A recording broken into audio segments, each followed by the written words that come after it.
म्हणून शरण जावे सर्व भावे देवासी, तो हा उतरील पार भवदुस्तर नदीचा। बहु आहे करुणावंत अनंत हे नाम जाम, तो हा उतरील पार भवदुस्तर नदीचा। तुका म्हणे साक्षी आले तरी केले प्रगट, तो हा उतरील पार भवदुस्तर नदीचा। श्री गुरु चरण सरोज रजा, निज मनु मुकुर सुधारी। बरनऊ रघुवर बिमल जसु, जो दायक फलचारी। बुद्धिहीन तनु जानिके, सुमीरो पवन कुमार।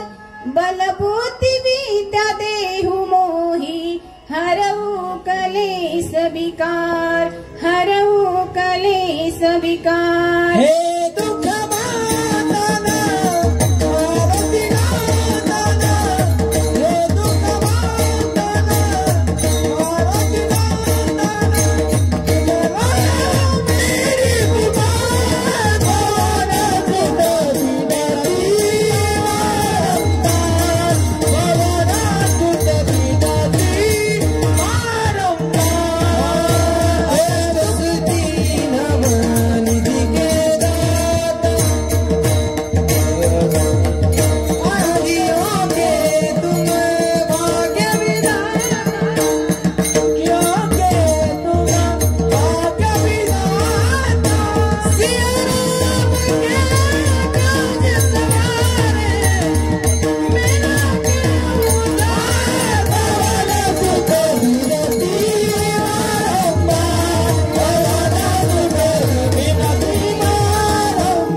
जगनविहित पानी मंडलम मंडनानम।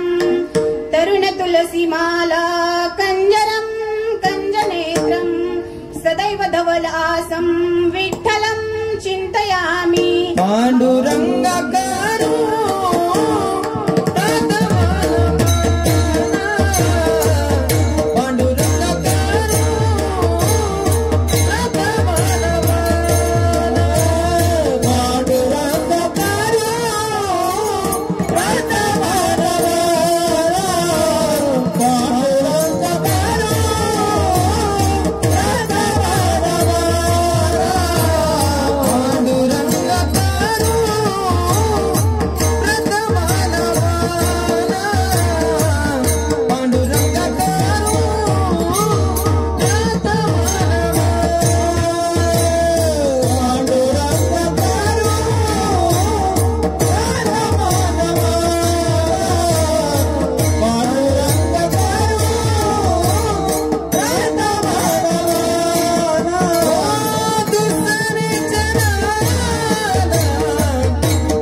त्यांच्या कृपादाने कथेचा विस्तारू।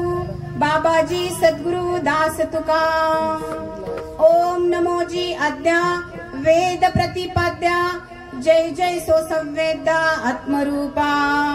देवा तुची गणेशु सकलार्थमती प्रकाशु। म्हणे निवृत्ती दासू अवतारी जोजी।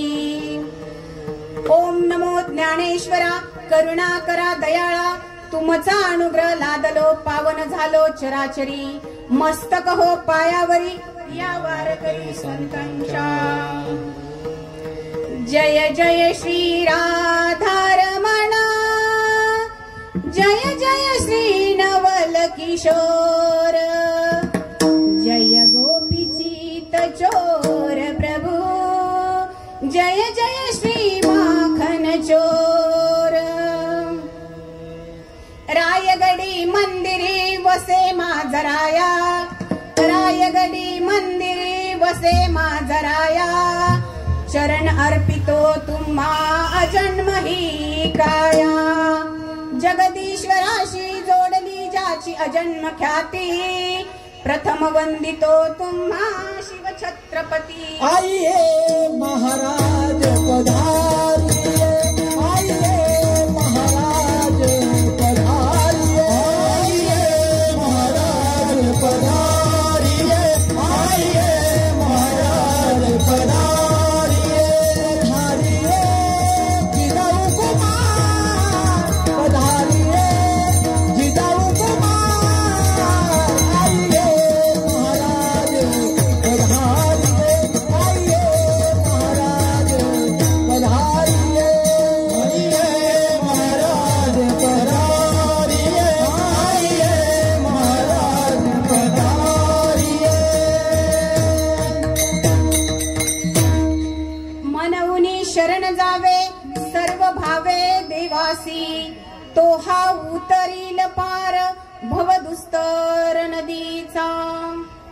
प्रस्तुत प्राप्त प्रसंगी, प्राप्त स्थळी, प्राप्त वेळी कीर्तन रूपी सेवेकरता घेतलेला अभंग अखिल कोट ब्रह्मांड नायक भगवान पंढरीशी पांडुरंग परमात्म्याचे लाडके लडीवाळ भक्त। नवे नवे तर आमच्या गळ्यात माळ आणि हातामध्ये टाळ हा आमचा परमार्थ, पण तुमच्या हातामध्ये तलवार आणि ढाल हा तुमचा परमार्थ, असे छत्रपती शिवाजी महाराजांना उपदेश करणारे धर्मगुरु, जगद्गुरु, जगतविख्यात श्रीमंत संत जगद्गुरु तुकाराम महाराज यांचा 4 चरणाचा, सर्वांच्या आवडतीचा, सर्वांच्या पाठातील उपदेश प्रकरणातील अभंग आज कीर्तन रूपी सेवेकरता निवडलेला आहे।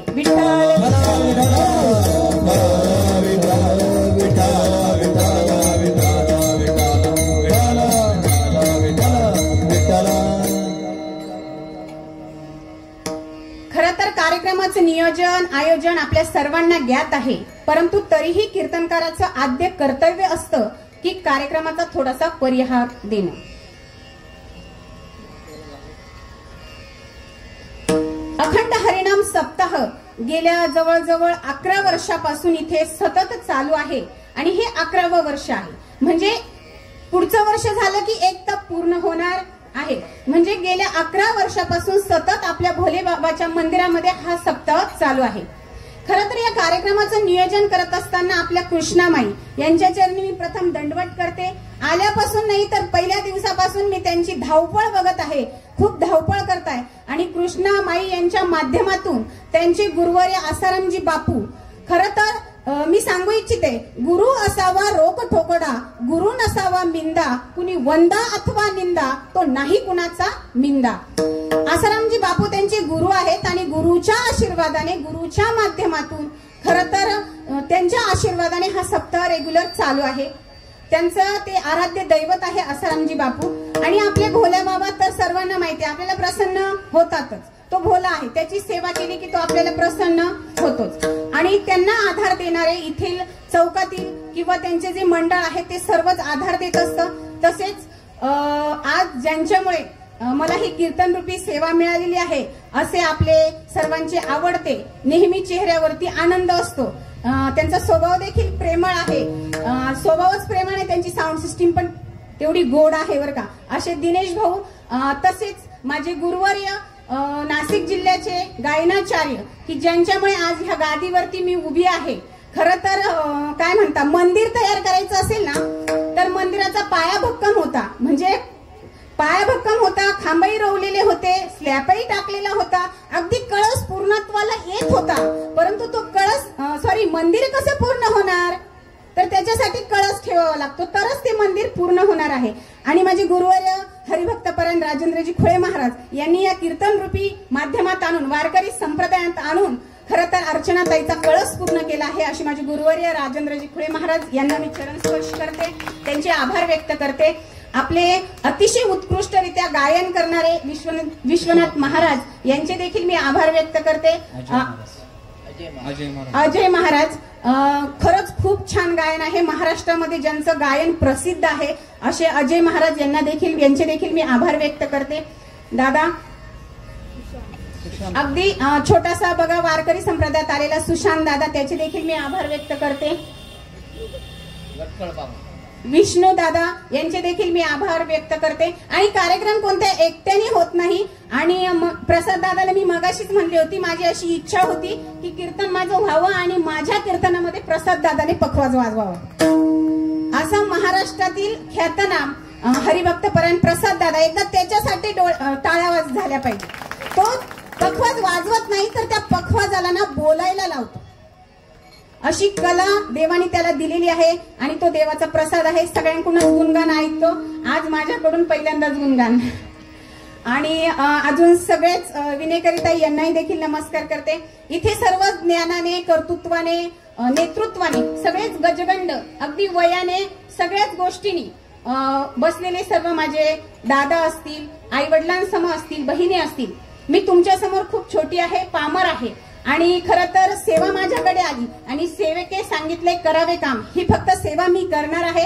तो पांडुरंग परमात्मा माझ्या मुखातून जेही काही वदवून घेईल ते मी तुमच्या समोर बोलणार आहे. तसेच इथे बसलेले दादा म्हणजे वेदांत वाचस्पती दशरथानंद, डॉक्टर दशरथानंद महाराज. डॉक्टर दशरथानंद महाराज, आपण सर्वजण, सगळ्यांची नावं माझे पाठ नाहीयेत. इकडे पोटे साहेब, पोटेताई आलेले आहेत. आमच्या हरिभक्तपरायण स्वातीताई आलेल्या आहेत, हरिभक्तपरायण ताई आलेले आहेत. पुन्हा जे तुम्ही 3 ते 4 दिवसापासून शिवमहापुराण ऐकत आहात, 3 ते 6 मध्ये अतिशय सुंदर आपल्या सुश्राव्य वाणीतून ज्योतिताई आपल्याला शिवपुराण सांगत आहे. एकदा ज्योतिताईंसाठी टाळ्या वाजवा. तसेच छोट्याशा हरिभक्तपरायण ईश्वरीताई देखील इथं आहे. बालकीर्तनकार हरिभक्तपरायण आराध्यताई देखील आहेत. तसेच आमच्या शुभांगीताई आणि आमच्या आई देखील इथं आहेत. अनेक मंडळी इथे सगळेच जण कीर्तनासाठी आलेले आहेत.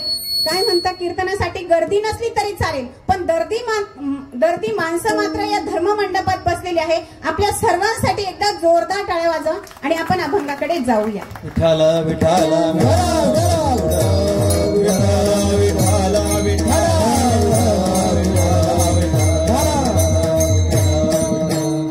म्हणून शरण जावे सर्व भावे देवासी, तो हा उतरील पार भवदुस्तर नदीचा.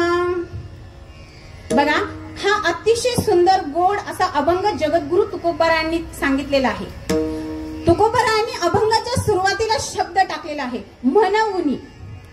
म्हणून म्हणजेच आपल्या भाषेत काय म्हणतो आपण, म्हणून म्हणतो, बरोबर ना. तर ह्या म्हणूनच्या पाठीमागे काहीतरी कारण असतं, काहीतरी वर्णन असतं, काहीतरी घटना घडलेली असते, म्हणून हा शब्द येत असतो. मग मी तुम्हाला सांगते, समजा आता हे शिवानंद चौक आहे. या शिवानंद चौकामध्ये एखादा अनोळखी माणूस तुम्हाला इथे भेटला, आला, आणि समजा ह्या चौकातील एक माणूस त्याला बघतोय की हा तर अनोळखी आहे, याला आपण काही ओळखत नाही, हा आणि इकडे तिकडे बघत आहे. मग तो माणूस त्या माणसाला विचारायला जातो, नवीन माणसाला, आणि म्हणतो, तुम्ही नवीन आहात, काय हवं आहे किंवा कोणाला शोधताय? तर तो नवीन माणूस म्हणतो की ह्या शिवानंद चौकामध्ये मला एका मध्यस्थी माणसाने पत्ता दिलाय आणि माझ्या पुतण्याला ना मुलगी बघायला इथे पत्ता दिल्यामुळे मी आलेलो आहे. कशामुळे आलेलो आहे? म्हणून मी या शिवानंद चौकात आलेलो आहे. म्हणजे त्याला मुलगी बघायची आहे म्हणून तो तिथे आलेला आहे. म्हणून शब्द आला, त्याला काहीतरी कारण आहे म्हणून तो तिथे आलेला आहे. तसंच जगद्गुरु तुकोबारायांना सांगायचं आहे, एखादी घटना घडली तर त्याच्यानंतर तो म्हणून शब्द यायचा. म्हणून शरण जावे सर्व भावे देवासी. आता बघा, या धर्म मंडपामध्ये जेवढे काही व्यक्ती ना तेवढे सगळे फ्रेश मनाने बसलेले. बसलेले का सगळे आनंदी. असे माझ्याकडे एकदम असे घोर बघू नका की मी खूप नवीन आहे, मी काहीतरी बोलते, असं नका बसू. थोडेसे ताट बसा, आनंदी चेहऱ्याने बसा. कारण कसं मलाही बरं वाटलं पाहिजे. असंच एका कीर्तनात गेले आणि समोरच एक बाबा बसलेले होते बरं का. त्यांच्या चेहऱ्यावर इतकी चिंता होती का साऱ्या दुनियाचं टेन्शन त्या बाबांच्याच चेहऱ्यावर होतं असं मला दिसत होतं. आता माझा स्वभाव जरा मनमोकळा आहे बरं का. मला थोडंसं हसून खेळून फ्रेश समोरची व्यक्ती असली का मग जरा बरं वाटतं. मग ते बाबा इतके चिंताग्रस्त होते. मग न राहून आता मला विचारावंच लागलं, बाबा तुम्ही एवढे चिंताग्रस्त का बरं आहे? ते बाबा काही हलेना डुलेना, काहीच करेना. आता माझ्या मनात काही राहिलं नाही. परत बाबा काय झालं तुम्हाला? काही बायकोचं टेन्शन आहे का? काही सुनबाई काय बोलली का? काही नातवांचं टेन्शन आहे का? तरी पण बाबा काही बोलेना हलेना.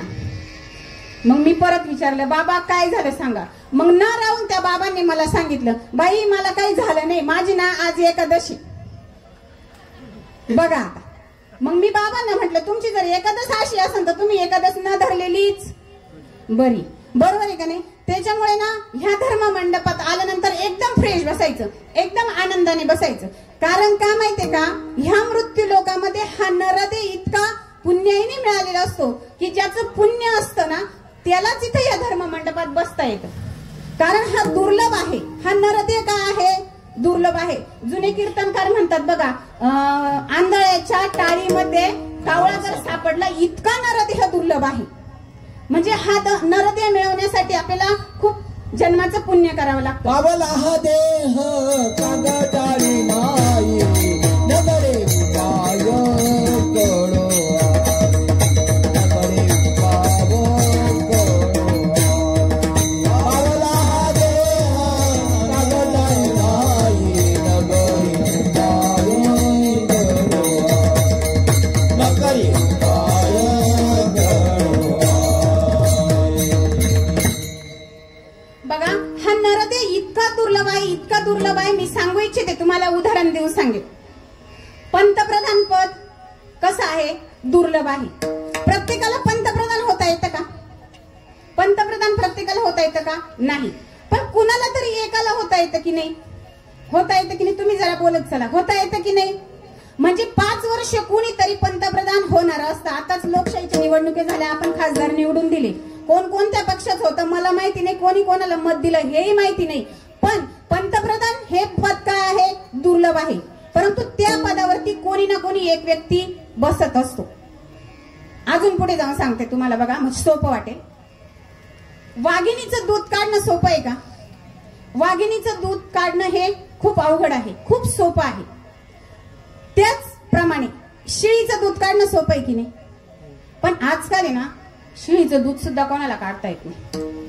आणि जर काढायला गेलेच आणि पाय जर शेळीचा पकडलाच तो कसा पकडायचा माहिती नाही. शहर आहे ना, शहरामध्ये काही माहिती नसतं. मग पाय जर पकडला समजा आणि मारली शेळीला, भले भले चांगले खाली पडतात. म्हणजे शेळीचं दूध काढणं तेही काढतायत, ते वाघिणीचं कधी काढणार आहे हो? बरोबर आहे की नाही? ही घटना दुर्लभ आहे. पण तुम्हाला सांगून जाईन मी, या महाराष्ट्राच्या पटलावरती छत्रपती शिवाजी महाराज जन्माला आले आणि त्या छत्रपती शिवाजी महाराजांच्या पोटी धर्मवीर संभाजी महाराज जन्माला आले आणि छत्रपती संभाजी महाराजांनी वाघाच्या जबड्यात हात घातला, नवे वाघिणीचं दूध काढलं. ही घटना परत घडणारी नाही, न भूतो न भविष्य. ही घटना एकदाच घडली. वाघिणीचं दूध कोणीही काढलं नाही, फक्त धर्मवीर संभाजी राजांनीच काढलं. म्हणजे ही घटना दुर्लभ आहे, परत घडणारी नाही. अजून पुढे जाऊन मी तुम्हाला सांगेल. बघा हा नरदेह किती दुर्लभ आहे हे मी सांगत आहे बरं का, लक्ष ठेवा. आपल्या नाशिक जिल्ह्यामध्येच भगूर गावामध्ये स्वातंत्र्यवीर सावरकर जन्माला आले.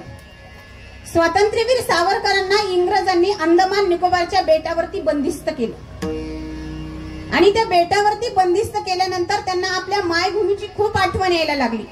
ते त्या इंग्रजांच्या ताब्यातून सुटले मायदेशी परत यायचं. परंतु अथांग सागर त्यांच्या समोर उभा होता आणि त्या सागराच्या पर्वता एवढ्या मोठ्या मोठ्या लाटा. त्या लाटांना बघून त्या सागराला माझे स्वातंत्र्यवीर सावरकर विनवणी करतायत की मला तुझ्या मायभूमीला परत घेऊन जायचे आहे. मग ते काय विनवणी करतात? ने मजसी ने परत मातृभूमी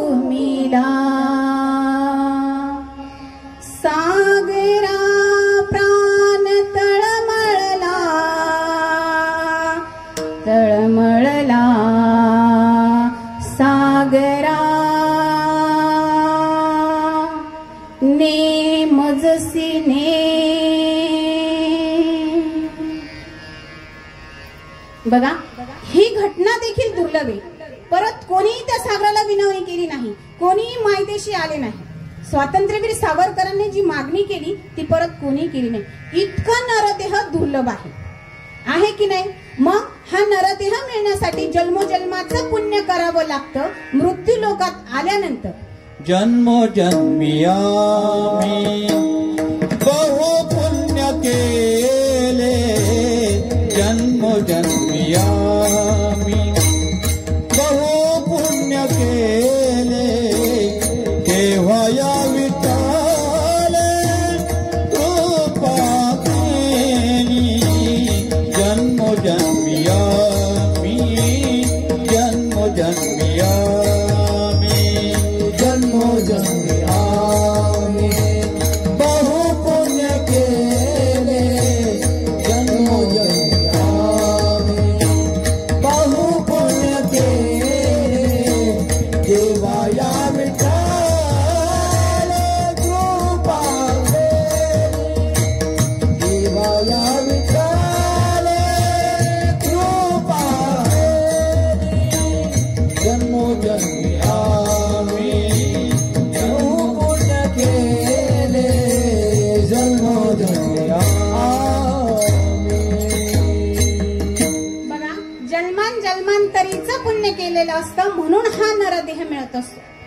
पण आजकाल काय झालं माहितीये का? मी तुम्हाला मगाशीच उदाहरण दिलं. धर्म मंडपात असो किंवा बाहेर बसलेले असो, सगळे चिंताग्रस्त असतात. आजकाल काय झालं माहितीये का? कीर्तनाला काही लोक येऊन बसतात दादा, पण कीर्तनाला कसे बसतात? जसे मैतीला आणि कीर्तनाला सारखेच जाऊन बसतात. काही फरकच जाणवत नाही. काहींच्या चेहऱ्यावर किती हसू आणा, हसूच येत नाही. मग आता मला सवय लागलेली की समोरचा व्यक्ती पण मी जशी बोलते तसा समोरचा व्यक्ती जरा आनंदी असला पाहिजे, जरा बोलका असला पाहिजे. मग त्यांना बोलका करण्यासाठी काय केलं पाहिजे? त्यांचं रक्त जरा एकदा गरम केलं पाहिजे. कारण आजकाल काय झालंय, खेड्यातच जाऊ द्या, मी खेड्यातली मुलगी 20 वर्ष खेड्यात राहिली आणि लग्नानंतर आता आमचे साहेब जरा नोकरीला असल्यामुळे शहरात आली. मग शहराची हवा खाल्ली 20 वर्ष. मग खेड्याचं आणि शहराचं दोन्हींचं आम्हाला माहितीये. मग आता खेड्यातच काय, शहरामध्ये फ्रीज पहिले बघायला मिळायचे नाही लोकांच्या घरामध्ये, पण आजकाल ना कपाट एवढे फ्रीज, काय काय ठेवतात त्या फ्रीज मध्ये काहीच कळत नाही. कपाट एवढे हो, काही काहींच्या घरात गेलो ना फ्रीज आहे का कपाट आहे कळतच नाही. मग फ्रीज एवढे कपाट एवढे जर फ्रीज असेल तर त्या फ्रीज मध्ये काय काय ठेवतात? दूध फ्रीज मधलं, पाणी फ्रीज मधलं, भाज्या फ्रीज मधल्या. आता उन्हाळाच एवढा चालू आहे, काय काय फ्रीज मध्ये. बायकांना सगळं माहितीये, सकाळी मळलेलं पीठ संध्याकाळचं फ्रीज मधलं, जे काही आणायला नसतं फ्रीज मध्ये. आणि मग ते फ्रीज मधलं खाऊन खाऊन खाऊन, थंड खाऊन खाऊन आपले माणसांची रक्त देखील थंडच झाली. आणि मग ते रक्त जर गरम करायचं असेल तर या महाराष्ट्राच्या पटलावरती ज्यांचं नाव घेतलं तर तुमचं रक्त गरम झाल्याशिवाय राहणार नाही. आणि 2 तास ज्यांचं नाव घेतल्यानंतर 2 तास तुमचं रक्त 100% गरम होणारच आहे. आणि तोपर्यंत माझं कीर्तन संपून जाणार आहे 12 वाजेपर्यंत. चला मग, ज्यांनी ज्यांनी आपले हात सोबत आणले ना त्यांनी एकदा आपल्या मुठी अशा वरती करा आणि हात अशा वरती करा सगळ्यांनी, बरं का? सगळ्यांनी आपल्याला रक्त गरम करायचे. 2 तास तुम्हाला पण माझ्यासोबत राहायचे, बरोबर आहे की नाही? आणि मी जेव्हा जेव्हा घोषणा देईन ना तेव्हा जोरात घोषणा द्यायची. ती घोषणेचा आवाज कुठे ऐकायला गेला पाहिजे माहितीये का? पाकिस्तानामध्ये. चालेल? नाही, जर मोठा आवाज नाही दिला तर पुढचा जन्म तुमचा पाकिस्तानात होणार. मग जोरात आवाज द्यायचा. पौड प्रताप पुरंदर महापराक्रमी रणधुरंदर क्षत्रिय कुलावतंस महाराजाधिराज महाराज श्रीमंत श्री श्री श्री छत्रपती शिवाजी महाराज की धर्मवीर संभाजी महाराज की राष्ट्रमाता राजमाता महासाहेब जिजाऊ की भारत माता की हर हर महादेव, महादेव. आता वाटलं मला खरंच तुम्ही महाराष्ट्रातले आहे. खरं तर काय झालं माहितीये का? आपली भारत हा संतांची भूमी, त्याच्यात नवे आपण महाराष्ट्रात जन्म घेतलाय, खूप पुण्यवाने. नवे आपण नाशिक जिल्ह्यात जन्म घेतला. अहो पदस्पर्शाने, रामाच्या पदस्पर्शाने पावन झालेली भूमी ना. आणि त्यातल्या त्यात उत्तम नगर, पवन नगर. पवा असतं कृष्णाजवळ, उत्तम म्हणजे तुम्हाला माहिती उत्तम क्वालिटी. अशा जर ठिकाणी आपण इथे जन्माला आलोय किंवा इथे जर राहतोय तर आपण नशीबवानच आहे की नाही. म्हणजे या जर महाराष्ट्राला जर जन्माला आलोय तर महाराष्ट्र खूप महत्वाचा आहे की नाही. मग या महाराष्ट्राचा जय जयकार झाला पाहिजे. जय जय महाराष्ट्र माझा, गरजा महाराष्ट्र माझा. जय जय महाराष्ट्र माझा, गरजा महाराष्ट्र माझा. जय जय महाराष्ट्र माझा, गरजा महाराष्ट्र माझा. बघा त्या महाराष्ट्राचा जय जयकार आपण केलेला आहे. आणि ह्या मृत्यू लोकात येण्यासाठी हा नरदेह खूप दुर्लभ आहे. तुम्हाला सांगितलं त्याच्यासाठी जन्मोजन्माचं पुण्य करावं लागतं, म्हणून देखील दुर्लभ आहे. मग तुम्हाला सांगेल नामदेव महाराज आहे ना, त्यांनी देखील ते देखील म्हटले जन्मजन्मी आम्ही बहुपुण्य केले तेव्हा या विठ्ठले कृपा केली. म्हणजे नामदेव महाराजांना देखील म्हणावं लागलं. मग कोण होते हे नामदेव महाराज? बघा, ज्यांनी लहानपणी देवाला जीव घातलं होतं. एकदा काय झालं, नामदेव महाराजांच्या जीवनातील प्रसंग सांगते बरं का मी तुम्हाला. एकदा काय झालं, नामदेव महाराजांचे वडील व्यापारासाठी बाहेरगावी एक दिवसासाठी जाणार होते. आता बाहेरगावी व्यापारासाठी जाणार होते. मग त्यांना काय वाटलं, आपल्याला जर गावाला जायचं असलं तर आपण काय करतो, हे काम तू कर, ते काम तू कर, ते काम तू कर. मग नामदेव महाराजांना वाटलं आता सगळे कामं वाटून दिले, पण नामदेव आपल्याला देवाचा विसर पडून जातो. पण नामदेव महाराजांच्या वडिलांना देवाचा विसर पडला नाही. त्यांनी काय सांगितलं की पहिली देवाची व्यवस्था ठेवावी लागेल, देवाला नैवेद्य दाखवावं लागेल. मग त्यांनी त्यांचा मुलगा नामदेव महाराज त्यांना काय सांगितलं, नामा तू उद्या देवाला ना नैवेद्य दाखवायला नाही. आणि त्यांना व्यापाराला जायचं होतं. मग नामदेव महाराजांना हे सांगितल्यानंतर नामदेव महाराजांना भलताच आनंद झाला ना. उद्या मला देवाला नैवेद्य दाखवायचंय, मला उद्या देवाला जीव घालायचंय. जसं आपल्याला जर सहलीला जायचं असलं ना तर आपल्याला रात्रभर झोप लागते का? नाही. आपण काय करतो, रात्रभर झोपतच नाही. आपल्याला वाटतं कधी सकाळ होईल, कधी आवरू आणि कधी तयारी करू, कधी बशीन, कधी आपण निघून जाऊ. तसंच नामदेव महाराजांना झालं. त्यांना वाटलं कधी सकाळ होईल, कधी मी देवाला नैवेद्य दाखवायला जाऊ. मग रात्र झाली, सकाळ झाली. नामदेव महाराजांनी आंघोळ केली, नवे नवे कपडे घातले. तोपर्यंत दररोजच्या प्रमाणे आईचं पंचपक्वानाचं ताट तयार होतच. नामदेव महाराजांनी पंचपक्वानाचं ताट घेतलं आणि देवाला जीव घालायला गेले. आता देवाला आपण जीव घालतो का नैवेद्य दाखवतो? काय करतो? दाखवतो. आजपर्यंत कोणी देवाला जीव घातलेलं पाहिलंय का? नाही. मग नामदेव महाराजांना माहितच नव्हतं देवाला नैवेद्य दाखवतो. त्यांना वाटतं देव जेवतोच. त्यांनी काय केलं, देवासमोर ताट ठेवलं आणि देवाला म्हणे, देवा आज आहे ना आईने पंचपक्वानाचं ताट केलेलं आहे, तुम्ही जेवून घ्या. नामदेव महाराज साईडला बसले. परंतु मूर्तीतला देव कुठे येतो, कुठे जेवतो त्यांना माहितच नव्हतं की देवाला फक्त नैवेद्य दाखवता, जेवायचं नाही. मग नामदेव महाराज म्हणतात, देवा आता किती वेळ झालो, किती वाट बघू तुझी, घ्या जीवन. आता तुम्ही असं समजू नका का मी लहान बाळ आहे, मग माझ्या हातून कस काय जीव. आजचे दिवस घ्या ऍडजस्ट करून. ते आपल्या भाषेत बरं का, आजचे दिवस घ्या ऍडजस्ट करून. कारण मी जर घरी गेलो ताट घेऊन आणि तुम्ही जर जेवले नाही तर माझे वडील पण मला बोलतील आणि आई पण मला बोलेल. आई वडिलांचा धाक होता ना. मग तरी पण मूर्तीतला देव काही जेवायला येईनच. मग आता आहे ना नामदेव महाराजांना खूप राग आला. मग नामदेव महाराज त्या कळवळीने बरं का, म्हणजे रागाच्या भरात आपल्याला कसं राग आले आपण एखाद्या जवळ व्यक्त करतो, कळवळ करतो, तशी कळवळ म्हणे, देवा आता तर तू जर जेवला नाही तर तुझ्या समोर डोकं चापतो. मग नामदेव महाराजांनी डोकं आपटायला सुरुवात केली. डोकं आपटून आपटून थकले आणि मग त्या मूर्तीतल्या देवाला देखील कळवळा आला आणि तो मूर्तीतून देव खाली उतरला आणि जेवायला लागला. फिरविले देऊळ जगा माझी ख्याती, फिरविले देऊळ जगा माझी ख्याती, फिरविले देऊळ जगा माझी ख्याती, फिरविले देऊळ जगा माझी ख्याती, फिरविले देऊळ जगा माझी ख्याती,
पंचपक्वानावर बसला.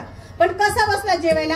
आपण जर कसं 8 दिवस उपाशी असलो आणि जर आपल्याला पंचपक्वानाचं जर ताट दिसलं तर आपण कसं खातो? उपाशी असल्यावर गबागबा खायला घेतो, कधी न मिळाल्यासारखं.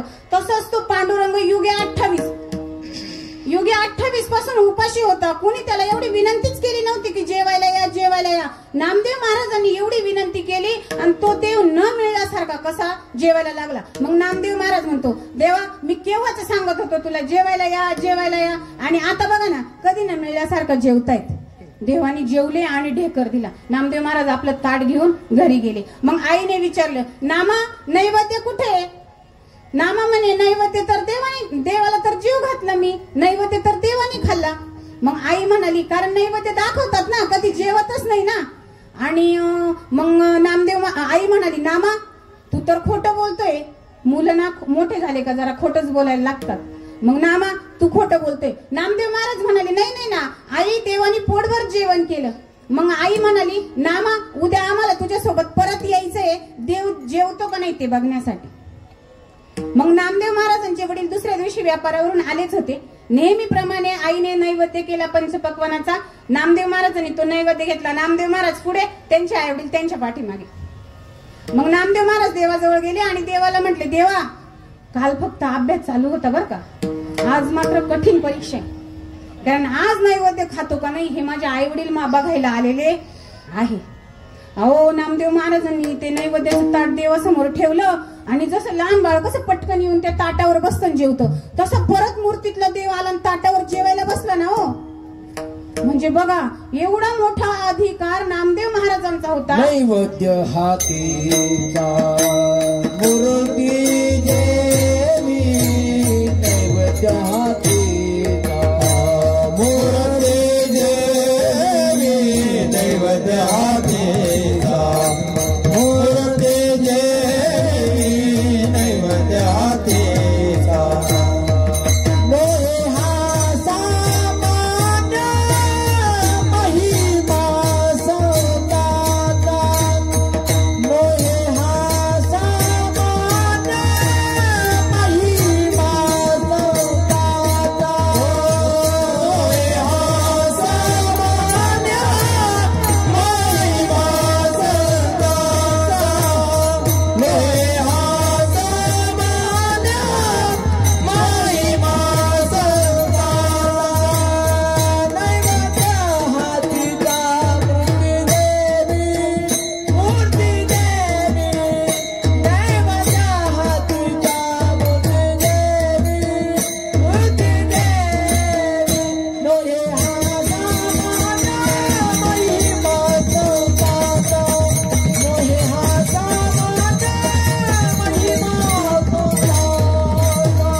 त्या नामदेव महाराजांना देखील म्हणावं लागलं होतं की जन्मोजन्मी आम्ही बहुपुण्य केली, तेव्हा या विठ्ठले कृपा केली. मग आपल्याला म्हणायला काय झालं?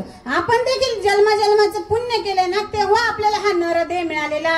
नरदेह दुर्लभ जाणारे, नरदेह दुर्लभ जाना, नरदेह दुर्लभ जाणारे, शतवर्षाची गणना.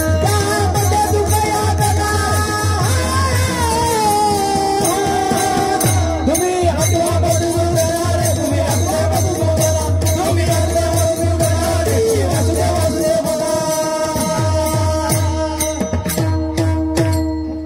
बघा. मग आपला देखील हा नरदेह कसा आहे? दुर्लभ आहे. मग हा नरदेह मिळण्यासाठी काय करावं लागतं किंवा काय करावं लागतं? समान पाप पुण्याची जेव्हा आपली बरोबरी होते ना, तेव्हा आपल्याला हा नरदेह मिळत असतो. मग बघा मी तुम्हाला एक व्यावहारिक उदाहरण सांगेल की 50 पैसे पाप, 50 पैसे पुण्य मानवी देह, 75 पैसे पाप, 25 पैसे पुण्य पशु पक्ष्यांचे देह, 75 पैसे पुण्य, 25 पैसे पाप स्वर्गीचे जन्म. म्हणजे हा नरदेह मिळण्यासाठी 50-50 पैसे समान पाप पुण्य व्हावं लागतं, तेव्हा हा नरदेह मिळत असतो. मग हा नरदेह जर समान पाप पुण्याने जर मिळत असेल तर मग एकदा काय झालं, एक माणूस मेल्यानंतर देवाकडे गेला आणि देवाला म्हणला, देवा आता काढ माझ्या पाप पुण्याचा हिशोब किती झाला. मग काय झालं, देव म्हटला, देवाने त्याच्या पाप पुण्याचा हिशोब काढला. काही माणसं देवाला पण देवाची पण परीक्षा घेत असतात. देवाकडे गेले आणि देवाला सांगितलं, मग देवाने त्याच्या पाप पुण्याचा हिशोब काढला तर त्याचं 47 पैसे पुण्य झालं होतं. म्हणजे त्याच्या समान पाप पुण्याला किती पैसे पुण्य कमी पडलं, 3 बरोबर. म्हणजे 3 पैसे पुण्य कमी पडलं. मग देवाला तो म्हटला, आता देवा 3 पैसे पुण्य कमी पडलं, मग आता तुम्हाला काय बनवणार. देव म्हणला, चल मी तुला ना बैल बनवतो. आवडेल का आपल्याला बैलाचा जन्म, नाही. मग त्याच्यासाठी काय करावं लागेल, पुण्य करावं लागेल. मग तो देवाला म्हटला, देवा थांब आता मी जातो परत पुण्य करतो मग येतो. देव म्हणाला, तू कधी पण गेला, जर तुझं 50 पैसे जर पुण्य झालंच नाही तर मी तुला बैलाचाच जन्म देणार आहे. माझं शेवटचं वाक्य आहे, मी तुला बैलाचाच जन्म देणार आहे. मग तो पण म्हटला, देवा तुझं शेवटचं वाक्य आहे, तू बैलाचा जन्म देणार आहे, मग एवढं तर कर, एवढी तर कृपा कर, मानवी जन्म दे, बैलासारखं वागलो म्हणजे बरं ना. म्हणजे बघा 3 पैसे पण पुण्य कमी पडलेलं. आता काही ना कळालं, काही आउट ऑफ कव्हरेज एरिया आहे. म्हणजे मंदिर दरवाजात असून काही जण मंदिरात सुद्धा जाती नाही, हो कीर्तनाला येते नाही, भजनाला येते नाही, प्रवचनाला येते नाही, म्हणजे त्यांचं 3 पैसे पुण्य कमी पडलेले. म्हणजे हा नरदेह मिळवण्यासाठी, मृत्यूदेहात नरदेह मिळवण्यासाठी पाप पुण्य करावं लागतं आणि पुण्याची जेव्हा समानता होते तेव्हा हा नरदेह मिळत असतो. मग जर हे नरदेह मिळाल्यानंतर त्याच्या या नरदेहाने काय करायचं असतं, देवाचं नामस्मरण करायचं असतं, पूजन करायचं असतं. देवे दिला देह देह देह, देवे दिला देह भजन गोमाता, देवे दिला देह देह देह, देवे दिला देह भजन गोमाता, देवे दिला देह देह देह, देवे दिला देह भजन गोमाता, देवे दिला देह देह देह, देवे दिला देह भजन गोमाता. तोया झाला पाटा बाजिकेचा, तोया झाला पाटा बाजिकेचा, तोया झाला पाटा बाजिकेचा, तोया झाला पाटा बाजिकेचा, तोया झाला पाटा बाजिकेचा, तोया झाला पाटा बाजिकेचा. विठ्ठल विठ्ठल विठ्ठल विठ्ठल विठ्ठल विठ्ठल मना वेळ वेळ, विठ्ठल विठ्ठल विठ्ठल विठ्ठल विठ्ठल विठ्ठल मना वेळ वेळ, विठ्ठल विठ्ठल विठ्ठल विठ्ठल विठ्ठल विठ्ठल मना वेळ वेळ, विठ्ठल विठ्ठल विठ्ठल विठ्ठल विठ्ठल विठ्ठल मना वेळ वेळ. तेव्हा या नरदेहाने विठ्ठल विठ्ठल म्हणण्यासाठी आपल्याला काय करायचं आहे, म्हणून जगद्गुरु तुकोबराय पहिल्या चरणात सांग, मनवोनी शरण जावे, मनवोनी शरण जावे, मनवोनी शरण जावे, मनवोनी शरण जावे, शरण जावे, मनवोनी शरण जावे, मनवोनी शरण जावे, मनवोनी शरण जावे. सर्व भावे देवाची, सर्व भावे देवाची, देवाची, देवाची, देवाची. जय श्रीराम. तो हा उतरीला पार, तो हा उतरीला पार, वार, तो हा उतरीला पार, वार, तो हा उतरीला पार, तो हा उतरीला पार, तो हा उतरीला पार, तो हा उतरीला पार,